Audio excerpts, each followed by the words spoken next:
প্রত্যেকটা মানুষের অভাব অভিযোগ শুনছি। এই মুহূর্তে মানুষের যে সবথেকে মারাত্মক অভিযোগ যে তারা ভয়তে এবং আতঙ্কে আছে যে এনআরসি থেকে তাদেরকে বাদ দিয়ে দেবে কি দেবে না।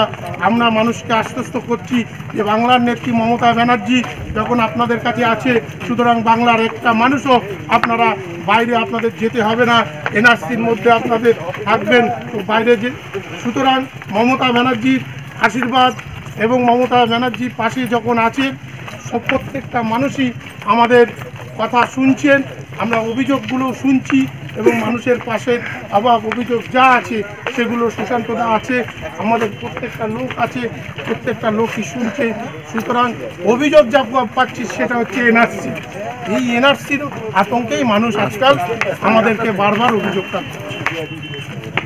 আমাদের মধ্যে সুশান্তদা আছে, শফিক আছে, আলফাজ আছে, আমরা মানুষের বাড়িতে যাচ্ছি, অভিযোগগুলো শুনছি। প্রত্যেকটা মানুষ অভিযোগ তারা বলছে দিদিকে বলো কর্মসূচি অভিষেক বন্দ্যোপাধ্যায়ের নেতৃত্বে, মমতা বন্দ্যোপাধ্যায়ের নেতৃত্বে এই কর্মসূচি আমাদের আজকে খিলগাপুরে চলছে। ওয়ার্ড আমাদের এই 29 নম্বর ওয়ার্ডে আজকে চলছে দিদিকে বলো কর্মসূচি। এই যে সমস্যা কি সমস্যা কি আপনার? ঠিক আছে, এটা আমরা স্পেশালভাবে আমরা আবার পাঠাবো। এইটা আমাদের পক্ষ থেকে ঠিক আছে, ঠিক আছে। আপনি অভিযোগটা করলেন, এইটাই জানতে চাইছি আপনার সেই অভিযোগটা আছে। আমরা যেতে হবে গিয়ে ডাক্তারের কাগজে রাখবেন। মমতা ব্যানার্জি পশ্চিমবাংলায় যতদিন আছে পশ্চিমবাংলার মানুষ অর্থাৎ মমতা ব্যানার্জি এনআরসি করতে দেবে না এবং মমতা ব্যানার্জিকে আপনারা আশীর্বাদ করুন। বাংলার মামাটি মানুষের নেত্রী মমতা বন্দ্যোপাধ্যায় আমাদের সকলের প্রিয় দিদি। সুতরাং এনআরসি নিয়ে যে মানুষের মধ্যে একটা ভয় আতঙ্ক এসছে, সেই আতঙ্কর জন্য মানুষ এই অভিযোগটা প্রত্যেকটা জায়গায় এই অভিযোগটা করছে।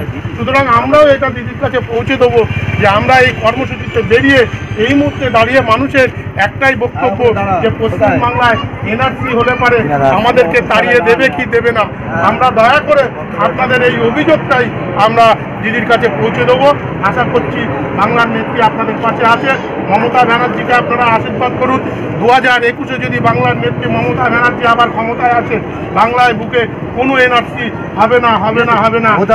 আপনাদেরকে দাঁড়িয়ে বলছি, কিন্তু অন্য কোনো রাজনৈতিক দল যদি আসে এনআরসি তারা করবে বলে আশঙ্কা প্রকাশ করছে মানুষ। সেই জন্য মমতা ব্যানার্জিকে আশীর্বাদ করুন। রাখবেন মমতা ব্যানার্জি পশ্চিমবাংলায় যতদিন আছে পশ্চিমবাংলার মানুষ অর্থাৎ মমতা ব্যানার্জি এনআরসি করতে দেবে না এবং মমতা ব্যানার্জিকে আপনারা আশীর্বাদ করুন। বাংলার মামাটি মানুষের নেত্রী মমতা বন্দ্যোপাধ্যায় আমাদের সকলের প্রিয় দিদি। সুতরাং এনআরসি নিয়ে যে মানুষের মধ্যে একটা ভয় আতঙ্ক এসছে, সেই আতঙ্কর জন্য মানুষ এই অভিযোগটা প্রত্যেকটা জায়গায় এই অভিযোগটা করছে। সুতরাং আমরাও এটা দিদির কাছে পৌঁছে দেবো যে আমরা এই কর্মসূচিতে বেরিয়ে এই মুহূর্তে দাঁড়িয়ে মানুষের একটাই বক্তব্য যে পশ্চিমবাংলায় এনআরসি হলে পারে আমাদেরকে তাড়িয়ে দেবে কি দেবে না। আমরা দয়া করে আপনাদের এই অভিযোগটাই আমরা দিদির কাছে পৌঁছে দেবো। আশা করছি বাংলার নেত্রী আপনাদের পাশে আছে।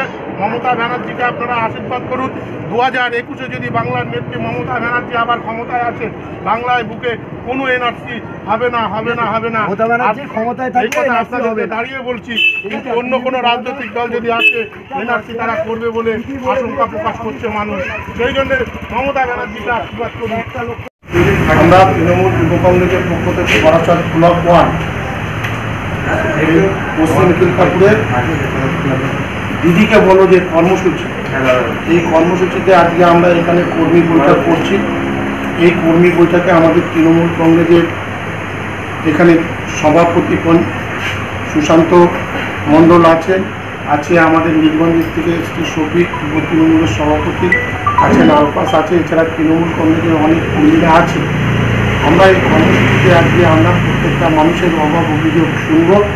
এই জনসংযোগ কর্মসূচি, এই জনসংযোগ কর্মসূচিতে আমরা প্রত্যেকটা বাড়িতে মানুষের কাছে কি অভাব অভিযোগ আছে সেই অভাব অভিযোগ শোনার পরে আমরা যতটুকু পারি আমরা নিচে লেভেলে আমরা সেগুলো কমপ্লেন করব, সলভ করব। যদি কোনো বড় বিষয় হয়ে থাকে সেই বিষয়গুলোকে আমরা আমাদের দিদিকে বলো কর্মসূচি আমরা অভিষেক বন্দ্যোপাধ্যায়ের নেতৃত্বে এটা হচ্ছে।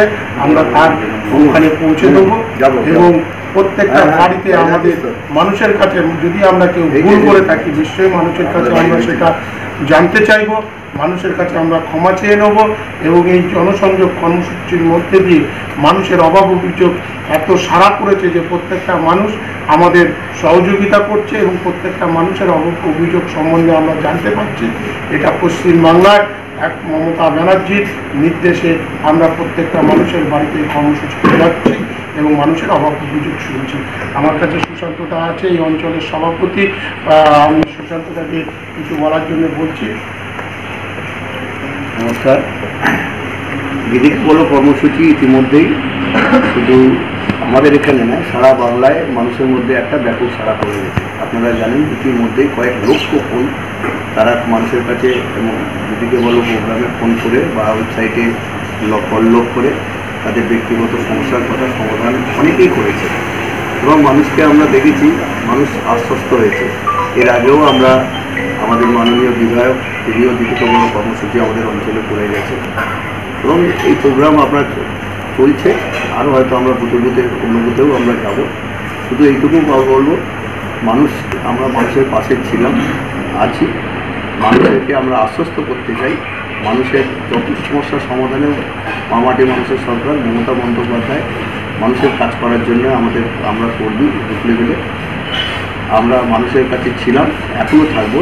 আর আমরা এর মাধ্যমে মানুষকে বোঝাতে চাই আপনাদের যত সমস্যার কথা হয় আমাদেরকে বলুন, নাহলে সরাসরি আমাদের যে নাম্বার দেওয়া আছে 9137091370 এই নাম্বারে আপনারা ফোন করে সরাসরি আপনাদের সমস্যার কথা শুনুন এবং আমরা আশ্বস্ত করছি সেখানে আপনাদের এই ফোনের মাধ্যমে যেগুলো করার মতো সুযোগ আছে সেগুলো অবশ্যই আমরা সুযোগ পাবেন। ইতিমধ্যেই আপনারা দেখেছেন প্রচুর মানুষ তাদের বড় সমস্যার সমাধান হয়েছে এবং দিদি নিজে সেই সমস্যার সমাধান করেছে। নমস্কার, সবাই ভালো থাকবেন।